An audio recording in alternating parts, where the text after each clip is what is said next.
These were giant fire ants, the most common of all creatures in the forest. And like the robin, their tiny brains were not clever enough to heed the wizard's warning. Numlock gasped at their overwhelming number and looked for somewhere to run, while the wizard stood his ground and gave a wicked smile.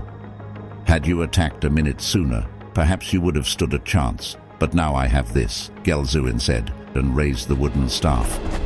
The creatures tightened their circle, and the goblin backed away until he was cowering against the wizard's leg and pointing his spear this way and that to ward off the giant insects. Gelzuin ignored the goblin trembling by his side and could feel the power of the thunder cane growing in his hands. With that, he focused his attention on the nearest ant, a big reddish-brown monster crouched directly in front of him, then lowered the tip of the wooden staff, pointed it at the ant, and simply said, "Zap!"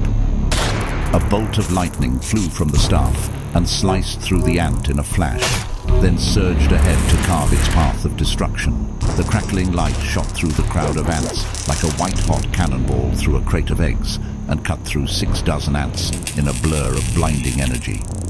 These had merely been standing behind the first ant and were fried on the spot. With one shot, they toppled over where they stood, blackened, curled up and burnt to a crisp, while the others standing nearby looked around confused.